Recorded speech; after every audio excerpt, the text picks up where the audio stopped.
Joe Biden a distingué mercredi « incursion mineure » et « invasion majeure de l'Ukraine ».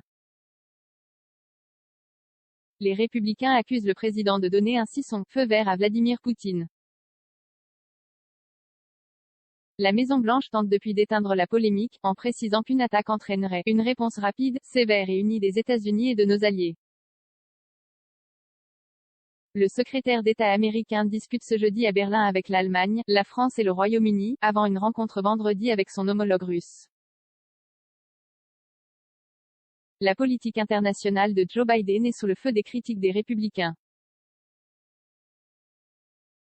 Il faut dire que le président a semblé mercredi accréditer l'idée d'une probable prochaine incursion russe en Ukraine, s'attirant les foudres de l'opposition qui l'accuse d'avoir donné à Vladimir Poutine un feu vert pour envahir son voisin. Alors que, depuis Kiev, son secrétaire d'État Antony Blinken appelait Moscou à choisir la voie pacifique, le président des États-Unis a soufflé le chaud et le froid. Je pense qu'il ne veut toujours pas d'une guerre à grande échelle, a-t-il lancé au sujet de son homologue russe, lors d'une conférence de presse à la Maison-Blanche. Pour autant, il va tester l'Occident. Je pense qu'il va rentrer en Ukraine d'une manière ou d'une autre, a-t-il prédit. L'accès à ce contenu a été bloqué afin de respecter votre choix de consentement en cliquant sur « J'accepte ». Vous acceptez le dépôt de cookies par des services externes et aurez ainsi accès au contenu tiers. J'accepte. Vous pouvez aussi modifier vos choix à tout moment via « Choix de consentement ». Plus d'informations sur la page politique de gestion des cookies. Joe Biden a également reconnu que la réaction et l'unité des Occidentaux dépendraient de ce que fera Moscou. Si c'est une incursion mineure, les membres de l'OTAN risquent de se diviser sur l'ampleur de la riposte, mais si les Russes font ce dont ils sont capables avec les forces qu'ils ont massées à la frontière, ce sera un désastre pour la Russie, a-t-il insisté. La situation pourrait alors échapper à tout contrôle. La Maison-Blanche fait un pas en arrière. Des ténors républicains ont immédiatement accusé le président démocrate de s'être résigné sur ce dossier. L'impuissance de Joe Biden a enhardi Vladimir Poutine, et voilà qu'il vient de donner un feu vert à Poutine pour envahir l'Ukraine, a ainsi réagi sur Twitter le sénateur Tom Cotton.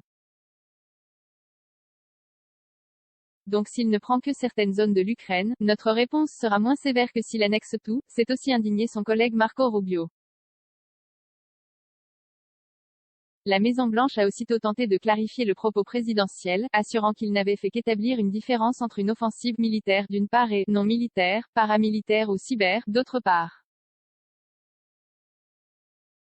Chacune de ces actions aura sa riposte proportionnelle, a assuré une porte-parole.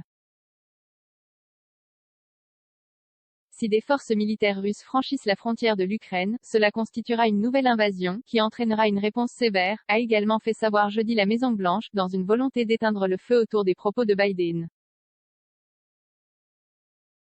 Biden prêt à négocier sur les exigences russes discrètes sur les représailles en cas d'incursion mineure, Joe Biden a en tout cas détaillé avec fermeté les conséquences d'une invasion d'envergure.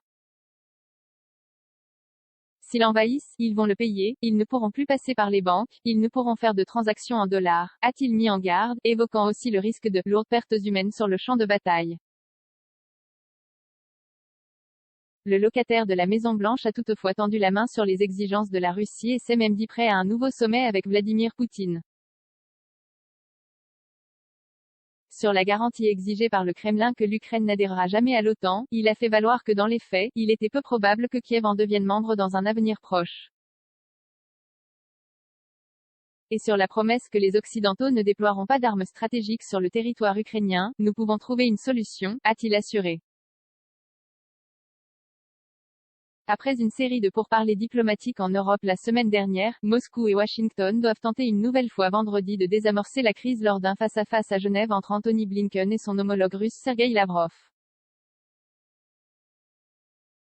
Le secrétaire d'État américain est auparavant attendu ce jeudi à Berlin pour des discussions avec l'Allemagne, la France et le Royaume-Uni.